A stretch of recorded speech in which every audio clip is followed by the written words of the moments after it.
포스코의 역대급 양아치 정준양이 이제 회장이 될 때 안철수 사회이사는 정준양 이 사람 좋은 사람이다. 희망입니다. 그런 말은 꼭 안 했지만 굉장히 지지했던 것으로 알고 있습니다. 굉장히 중요한 질문이시고요. 참 재밌는 게 뭐냐면요. 포스코를 들여다보면 우리나라 주요 정치인들, 수구부패인들의 정체와 그들 간의 역학관계, 권력관계가 굉장히 낱낱이 보여요.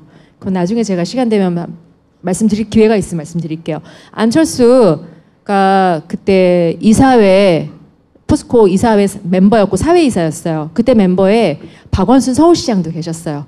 두 분의 행보가 굉장히 대비되니까 제가 말씀드릴게요. 2008년 2월이었죠. 그때 회장을 선임하는 이사회가 열려요. 후보를 확정해서 주총에 올려야 되니까 주총 안건 이사회가 열리는데 당시 회장이었던 이구택이 원래 회장은 그러면 안 되는데 자기는 정준양을 지지한다고 얘기를 한 거예요. 압박을 받아서? 그렇죠. 압박을 받았으니까 네가 확실하게 역할해라고 얘기 들었겠죠. 그러니까 이사회에서 저는 정준양을 지지한다라고 얘기를 하고 정준양과 경합을 했던 윤석만 당시 사장은 자기가 박영준한테 물러나라는 그리고 이동조라는 포스코에 도시락 납품하던 업체가 있어요. 도시락 납품하던 업체가 박영준의 오랜 스폰이에요.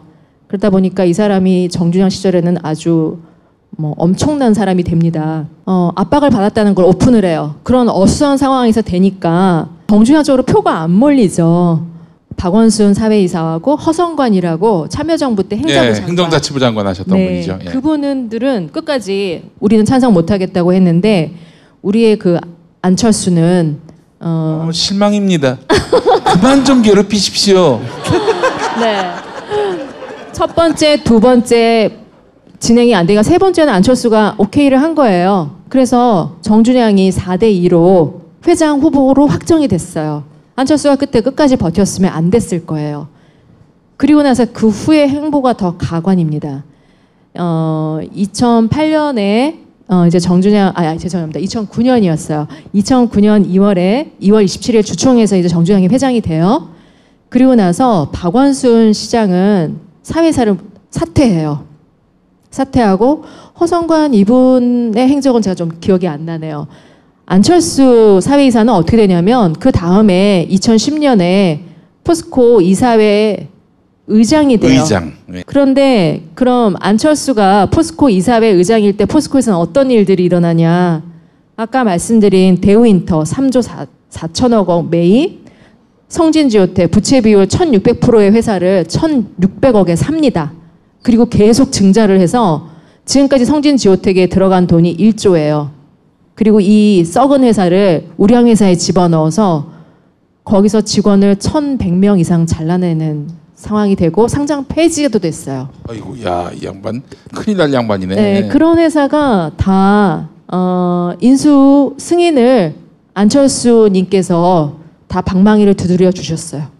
여기에 대해서 그때 우리 대선 때 문제 제기를, 왜냐하면 포스코라는 기업의 이사회 의장으로서 안철수가 하는 행보를 보면 이 사람의 색깔이 다 나와요.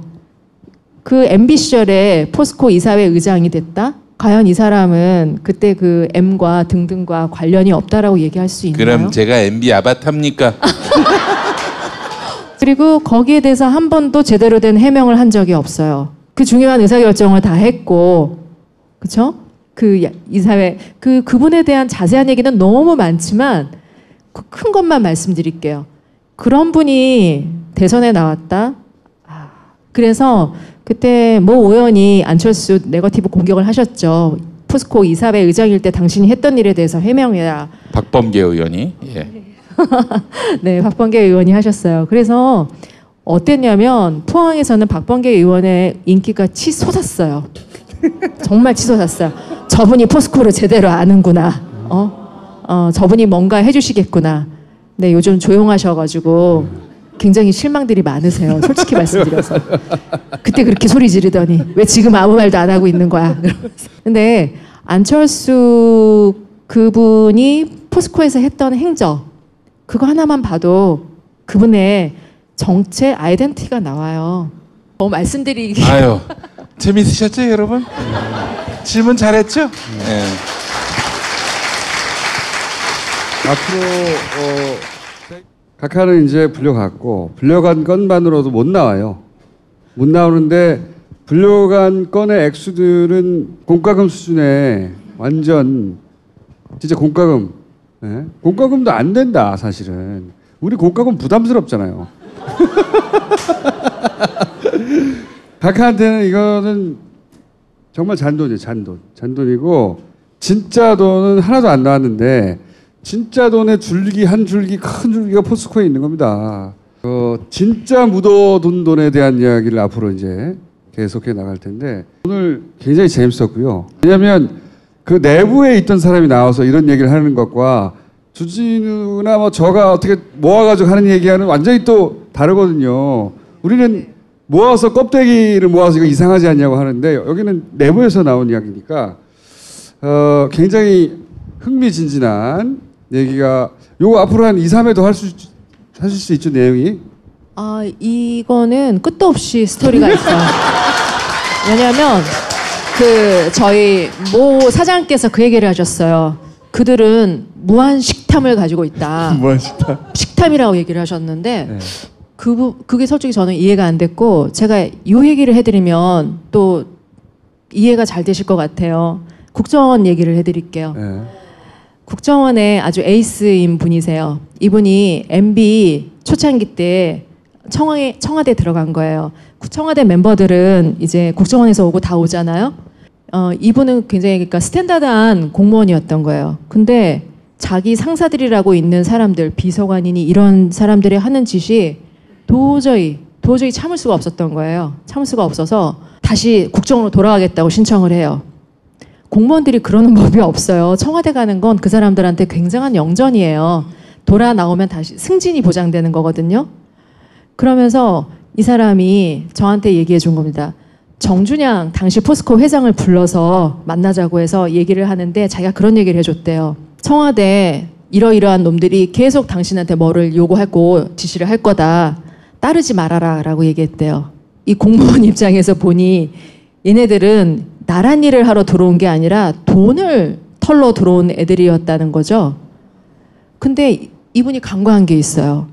정준양은 걔네들의 똘마니예요. 똘마니를 데려놓은 애인데 그걸 모르셨던 거죠. 모르고 너무 안타까운 마음에 정준양에게 그 얘기를 하신 거예요. 저는 속으로 멍하고 그런 사례가 있었어요. 이거는 청와대 안에서 MB 정부 초창기 때 일을 했던 국정원 멤버의 얘기예요. 그리고 이 자원외교를 왜 MB가 내세웠는지. 자원은 사기치기 최고의 아이템이에요. 특히 해외 자원. 그 차원에서 많이 관심 가져주셨으면 좋겠습니다. 자, 오늘 이렇게 길게 여러 방송, 여러 군데 안 되지만 짧게 출연하셨지만 얘기를 쭉 들어보니까 앞으로 이분이 자주 나올 것 같죠? 네. 자주 모실 겁니다. 오늘 첫 맛배기였고요. 박수 부탁드립니다.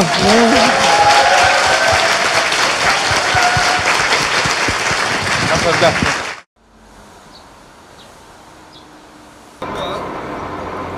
이전 대통령이 경호 필요 없구만 뭐 아무도 안 덤비는데. 이전 대통령이 휴식을 말라는 요청하게 사람도 되면 없고. 수사팀이 짜놓은 버스 타서 조사 시간표가 버스 조금 가도 되겠대. 어긋나더라도 중간중간 쉴 수 있도록 배려할 예정이라고 경찰들이 쭉 쓰고 그래.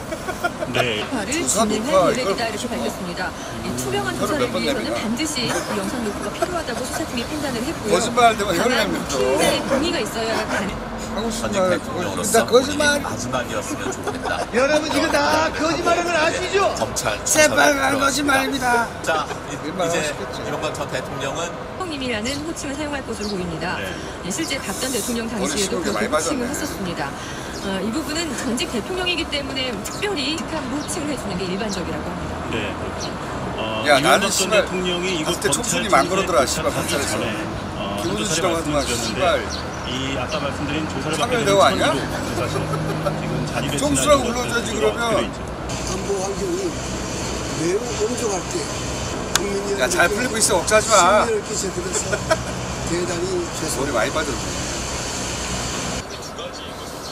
아니 나는 이제 포토라는 게 아니라 이제 영장 수사받으러 갈 때 복장이 바뀌잖아. 그날이 기일이라고 봐. 지금 가볍게 인사한 거잖아. 그만해 이제 가자. 포스코의 역대급 양아치 정준양이 이제 회장이 될 때 안철수 사회이사는 정준양 이 사람 좋은 사람이다. 희망입니다. 그런 말은 꼭 안 했지만 그 굉장히 지지했던 것으로 알고 있습니다. 굉장히 중요한 질문이시고요. 참 재밌는 게 뭐냐면요. 포스코를 들여다보면 우리나라 주요 정치인들, 수구부패인들의 정체와 그들 간의 역학관계, 권력관계가 굉장히 낱낱이 보여요.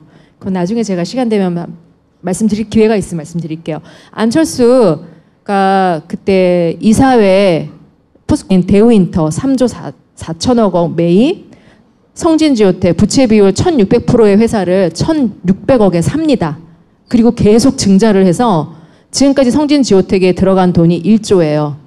그리고 이 썩은 회사를 우량회사에 집어넣어서 거기서 직원을 1100명 이상 잘라내는 상황이 되고 상장 폐지도 됐어요. 아이고, 야, 이 양반 큰일 날 양반이네. 네, 그런 회사가 다 인수 승인을 안철수님께서 다 방망이를 두드려 주셨어요. 여기에 대해서 그때 우리 대선 때 문제 제기를, 왜냐하면 포스코라는 기업의 이사회 의장으로서 이동조라는 포스코에 도시락 납품하던 업체가 있어요. 도시락 납품하던 업체가 박영준의 오랜 스폰이에요. 그러다 보니까 이 사람이 정준영 시절에는 아주 엄청난 사람이 됩니다. 압박을 받았다는 걸 오픈을 해요. 그런 어수선한 상황에서 되니까 정준영 쪽으로 표가 안 몰리죠. 박원순 사회이사하고 허성관이라고 참여정부 때 행자부 장관. 행정자치부 장관 하셨던 분이죠. 예. 그분들은 끝까지 우리는 찬성 못하겠다고 했는데 우리의 그 안철수는 실망입니다. 그만 좀 괴롭히십시오. 네. 첫 번째, 두 번째 진행이 안 되니까 세 번째는 안철수가 오케이를 한 거예요. 그래서 정준양이 4대2로 회장 후보로 확정이 됐어요. 안철수가 그때 끝까지 버텼으면 안 됐을 거예요. 그리고 나서 그 후의 행보가 더 가관입니다. 2008년에 이제 정준양, 죄송합니다. 2009년이었어요. 2009년 2월 27일 주총에서 이제 정준양이 회장이 돼요. 그리고 나서 박원순 시장은 사회사를 사퇴해요.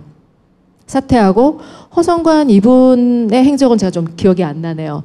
안철수 사회이사는 어떻게 되냐면 그 다음에 2010년에 포스코 이사회 의장이 돼요. 의장. 네. 그런데 그럼 안철수가 포스코 이사회 의장일 때 포스코에서는 어떤 일들이 일어나냐.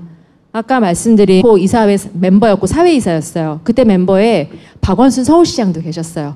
두 분의 행보가 굉장히 대비되니까 제가 말씀드릴게요. 2008년 2월이었죠. 그때 회장을 선임하는 이사회가 열려요. 후보를 확정해서 주총에 올려야 되니까 주총 안건 이사회가 열리는데 당시 회장이었던 이구택이 원래 회장은 그러면 안 되는데 자기는 정준양을 지지한다고 얘기를 한 거예요.